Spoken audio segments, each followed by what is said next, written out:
Hi, everyone. This is Rob Roy, and welcome to the LA Wave Options U.S. Market Update. As we do each and every week, we show you the stocks on your screen that'll be featured in this recording. And by the way, if there's a particular stock you're interested in, you can go directly to it using the chapters feature on this recording. All right, let's take a look at the market.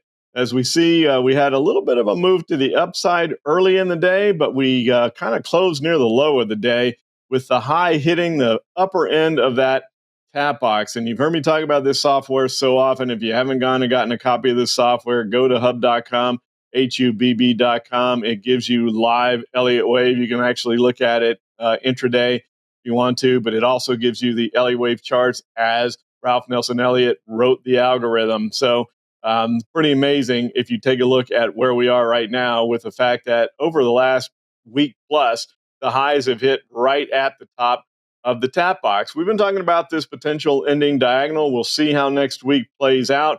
I did want to show you the potential for one last zigzag here. If we look at this movement right here with the correction that came right down to the bottom trend line there, the higher low trend line, and that could bring us up to a 100% extension, which is right in the area we've been talking about of that 590 to 600 level, which would really be a perfect ending to the ending diagonal. So all eyes are on the election now. Are we going to have an election correction? I think that is the question that we start talking about as the election looms. I tend to feel like we are. I know a lot of people think that we're going to have a big move after the election. I think if we get a pop, depending on which party wins, for a day or two after the election, it'll be short-lived. I think we get a correction after that. So there we go. That's my opinion. We'll see next week if we can break the top of this tap box and move up towards that C wave extension there and go right into the point of this potential ending diagonal right around election day. It'll certainly be interesting to watch. Let's take a look at the VIX real quick. We've had a little bit of heightened volatility as we're in the upper end of that range between 15 and 20. Nothing too significant, but you can see that the highs have been bumping against that 20 level. A little bit of backing off today, but not too significant. But 20 is acting as resistance. I think we're going to keep that volatility in next week as we move into the election. You know the drill. We were at 12 and a half going all the way back to the beginning of the year, and kind of had the range between 12 and a half and 17 and a half. And then after Yen Monday, the range has been 15 to 20, and that's pretty much where we've stayed since then. Just recently over the past couple of weeks on the upper end of that range between 17 and a half and 20. It just doesn't seem to want to break out one way or the other, but I think that is going to change here in the not too distant future. If we take a look at the bond market, still acting a bit squirrely, I think. Here's TLT. So this is prices on the 20-year. We talk about the 10-year a lot, but the 20-year is kind of in between. So I think that's a good one. I know you all like it. You ask about it a lot.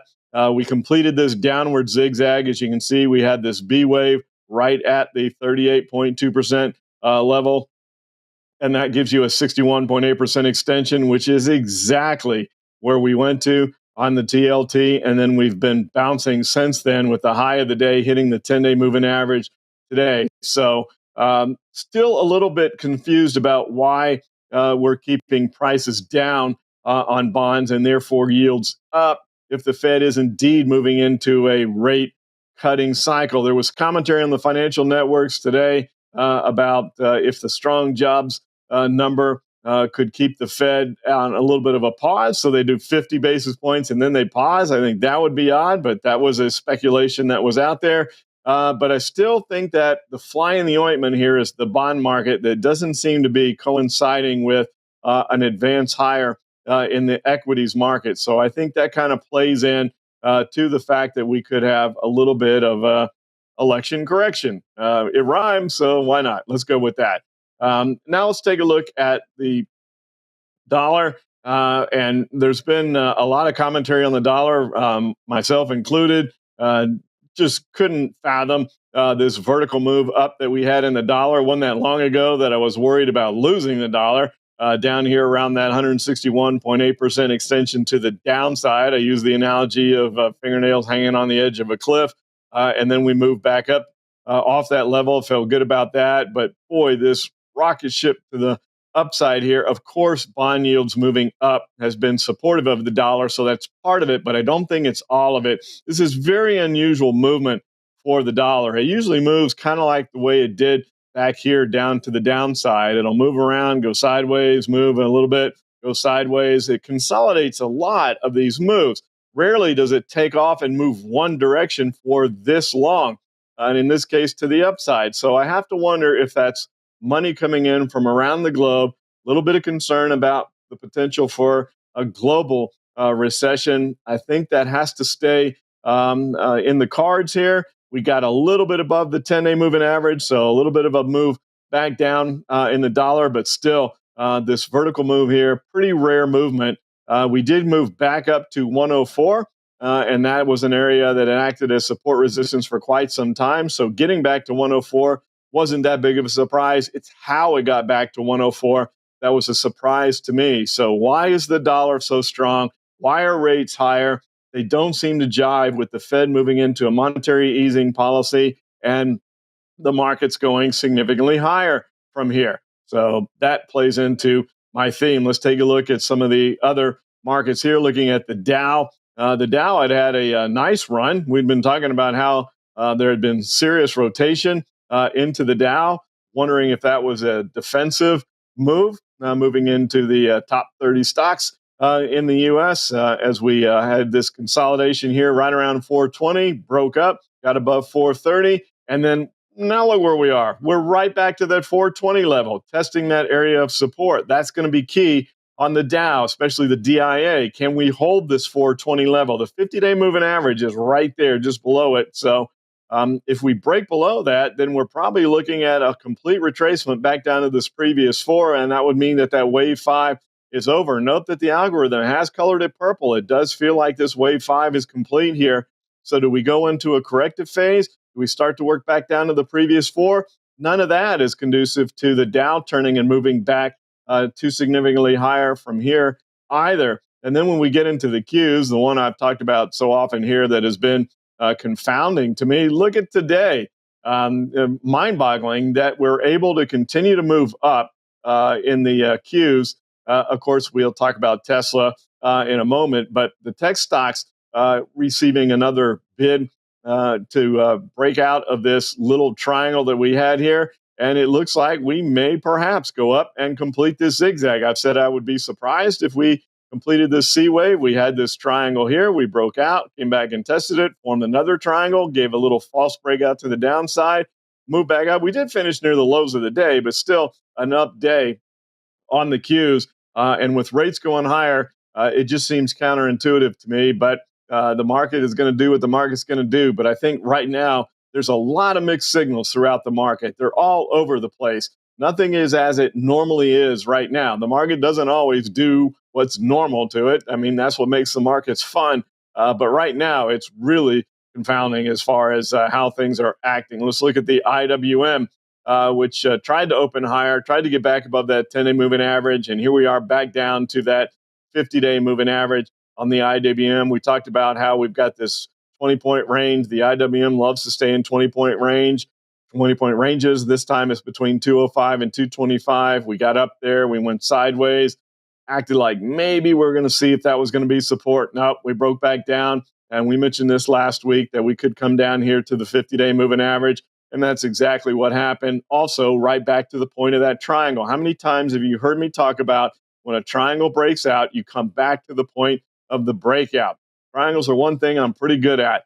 It's how I made my name in the world of options. They wrote a book about it. It's the very first book. I've had 3 books written. One of them was on this. It was the very first one. And this is exactly how things act. So now we'll see if we break below the 50-day moving average. If we do break below the 50-day moving average on the IWM, I think there's a great chance we come down and test that 205 low. If we can hold above the 50-day moving average and get back above the 10-day moving average, which we tried unsuccessfully today, perhaps we go back up and test that 225 level again. But at this point, we've tested the point of the breakout. We're testing the 50-day moving average. I think on the IWM, it's kind of a let's wait and see where things go from here. All right, let's move to the metals. And we'll take a look at GLD. And talking about gold, we've talked about gold a lot in our TradeFinder events that we do every Tuesday. And by the way, if you haven't joined us for TradeFinder, you can see the link on your screen now. Click on that link. We do it every Tuesday at 1 p.m. Eastern time, so it's during market hours. We look for trade ideas. We have a live Q&A. We talk the markets, and we give a case study consideration. So talking the markets, looking for trades. The GLD was one that we had. We closed that one off just this week, moving to the upside. And by the way, another hint, I'm going to be doing a podcast with folks that teach people how to put physical gold and silver into their retirement accounts. So sign up for TradeFinder, and you'll get an invitation to that podcast if that's interesting to you. You've heard me talk negatively about the Fed in the past. You're worried about the dollar going down. That's an event you would want to attend. So make sure you sign up for TradeFinder. But GLD right here at the midpoint here of the wave 5 in that tap box. Once again, the Elliott wave algorithm just hitting it spot on. Now the question is, do we move up to the upper end of this tap box? I think we do. I don't think the move is over in GLD. Somebody asked in last week's recording if I thought that the move in silver was over. No, I don't. I don't think the move in gold or silver is over. We just finally played a little catch up there. You know, we've been talking about that. We did with SLV. We got up to this 100% extension, exactly where we're supposed to go on this B wave correction in the zigzag within the wave 3 on SLV. And note that the algorithm still has it green, so it doesn't think this wave 3 is over, nor do I. I think we just got a little bit ahead of ourselves. We got a little bit of separation from the 10-day moving average. You know the drill. No security in any time frame gets too far away from the 10-day moving average. So we needed to come back down. We did. I think this is a little bit of a pause. We're holding above the A-wave impulse high. And I do think there's a great chance we move up to that 161.8% extension on SLV. Let's go ahead and talk about the cryptos real quick. We talk about Bitcoin. And if we get here, you can see that Bitcoin is acting pretty well. Right in this area between 65,000 and 70,000. I do a crypto show on the Hub Financial channel here on YouTube. If you haven't gone to visit that, go over to Hub Financial here on YouTube. And we do a crypto show each and every week. And we talk a lot about it and get a crypto expert on there that knows more about it than I do. A lot of behind the scenes stuff.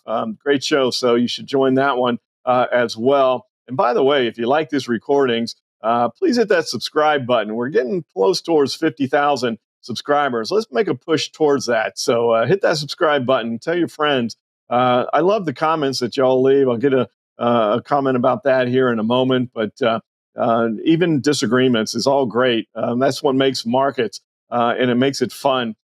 So between 65 and 70,000, if we can hold 65,000, we did run up and test 70,000 this week. Let's see if we can move up there. Again, you know the differences between the two parties on their views on crypto. If President Trump wins, probably gets a bump in crypto. If Harris wins, then probably a little bit of a downward move. But I think either one of those is a little bit short term, and then just a normalization of the move higher in cryptos occurs from there. Looking at Ethereum, it is holding above 2,500, but just barely. You can see where we're trading right at this point, just below 2,500. We need to kind of stay in this area. It looks like we've come back to test the point of that breakout. So we've got that part done. Now see if we can turn and get back above 2,500. And then last week, ask about Solana.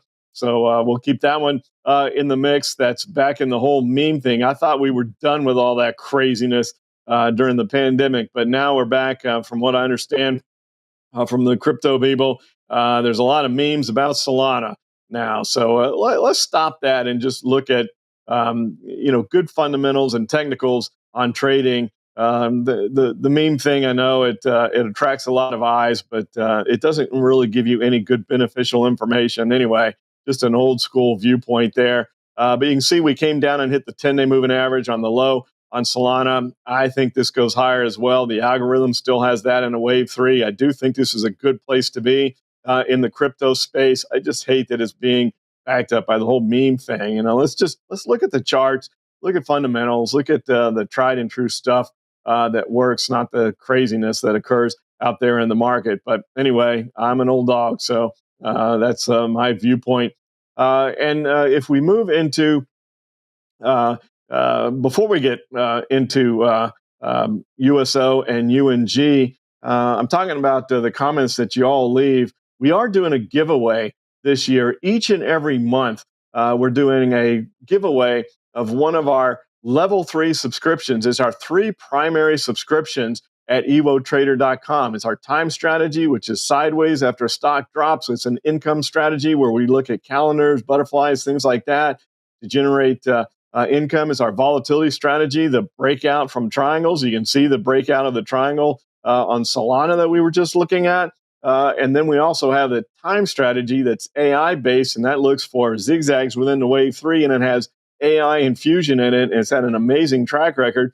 We're giving away one of those free each and every month. All you have to do is leave a comment under this video. And as I mentioned earlier, I don't care if you disagree with me.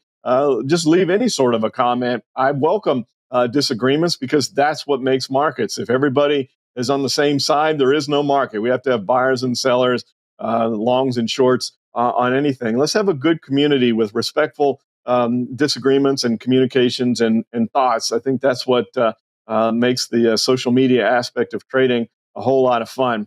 So please make sure to leave a comment underneath this recording. All right, we'll go and look at UNG now. And as we look at UNG, you can see that we did move down to 12.5 and bounced up off of it. So we made a little bit of a bounce here. Now we're right at the 50-day moving average. This is going to be key because we still have a pretty well-formed wave 5 pattern here within UNG. And if we turn and move back lower, if we break 12.5 to the downside, I think you have a pretty good downside trade on UNG. But if we can get back above this 50-day moving average, then perhaps we're going to come up and test this wave 4. So we're right in an area where I think you could look to put on a short-term trade on natural gas. So we break above the 50-day moving average. I think perhaps we come and test this level of the wave 4. If we break below 12.5, then I think we're probably going down to that wave 5 around the 10 level. And then looking at USO, if we look at USO, a little bit of a move up to the upside today. I'm really excited about this move because look what we're forming, a great ascending triangle. I can guarantee you this will be in the volatility portfolio if we get just a little bit more to the upside. It's a pretty well-formed triangle so far. I'd love to see us come up and test that resistance at 77.5, just a little bit more filling in here. It doesn't have to get to the point of the triangle. I learned that lesson a long time ago. I used to want these triangles to be perfect. They don't always get perfect. But a little more of a bounce off this lower trend line of higher lows as we come up here to test the 77.5, I think sets you up for a great straddle, strangle, whatever you like to do for triangle breakouts on USO. Now looking at stocks of interest, and y'all ask about CLSK. I already told you, leave a comment. I do read every one of the comments that y'all make, and depending on my travel schedule, I'll answer each and every one if I can, but if I don't get a chance to answer them, I do read them. So I appreciate you taking the time to write those. I think the least I can do is take the time to read them. So I do that at least if I don't get enough opportunity to respond to them. But CLSK, it's a Bitcoin miner, and I think this has a potential to move higher. The concern here is that it is in a 5-wave to the downside pattern. But note that the algorithm is not too convinced about this wave 4. It's still active. It hasn't been turned purple yet. So there is a possibility that this could go down. And I think if the Harris party wins on election night, then that could be a downward move in anything crypto. But if the Trump party wins, then I think we move to the upside here, and perhaps that wave 4 gets taken out. Perhaps we go all the way up to 61.8 or even higher on the wave 4, still keeps it into a pattern.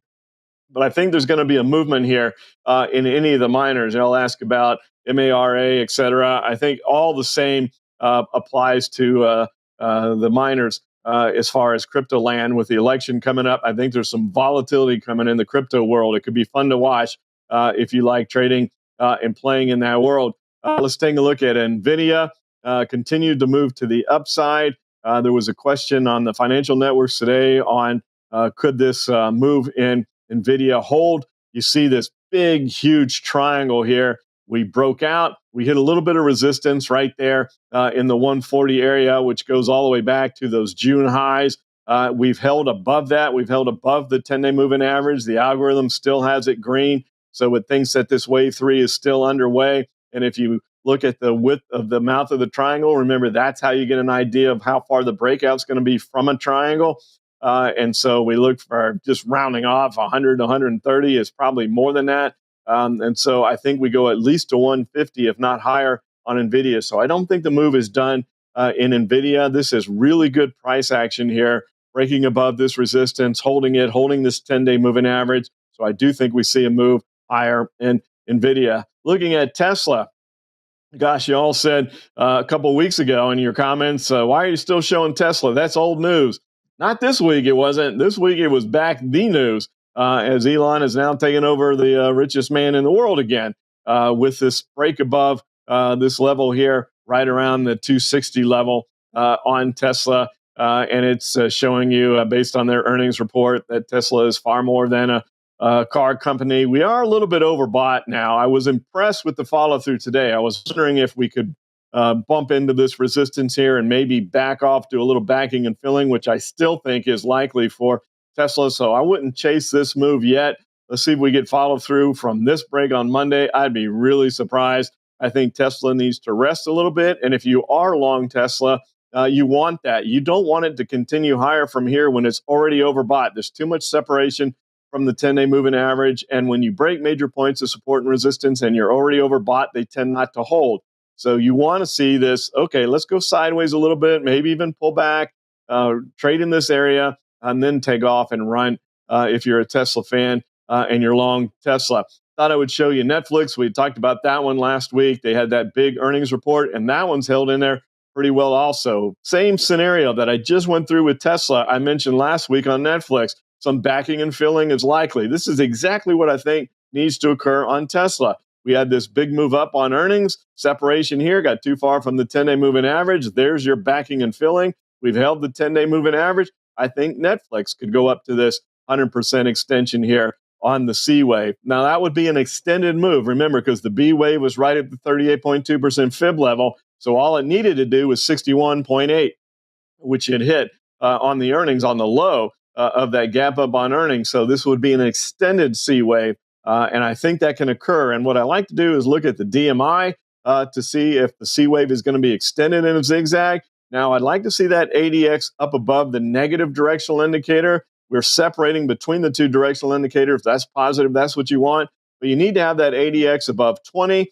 and above the negative directional indicator. So maybe a little more sideways stuff out of Netflix before we continue up. Hit that 100% extension. And then last but not least, I just wanted to follow through with the INDA because my goodness, have we nailed this one. I said the exact same words last week, but we talked about it. We said if we couldn't hold 57, we'd be moving down to 55 probably in a very short period of time. That's exactly what happened. And here we are at 55. Now the question is, can we hold 55 on the INDA? And if not, 53 is the next level. So after a very long run, a 212% wave 5 extension, which is extraordinarily high, doesn't happen very often, but it did with the INDA. But we talked about how it was trying to hold 57. If we couldn't do it, we'd be down here quickly. Now we're saying the same thing. Can we hold 55? If we can, now 57 is resistance. So I don't think you want to go long the INDA right now. It might be tempting with this pullback based on how long it had this upward move. But I think be patient. So let it get back above 57. I don't think you go long the INDA now unless it gets back above 57. In fact, you need to be concerned about the possibility of moving down towards 53. A little bit of separation to the downside, so maybe we go sideways here at 53, and then we find out whether it's a little bit of a bounce higher or a continued move lower. Thanks as always for your attention. Appreciate it very much. Look forward to talking again soon. Take care, everybody. If you like these recordings, I'd like to invite you to join our new TradeFinder Live, where each and every week we do a live webinar where we talk about the market, but we also go a little more in depth into the technical analysis system that we utilize to forecast where the market's likely going to go, and also to identify trading opportunities. Get your free subscription today. Take care, everybody.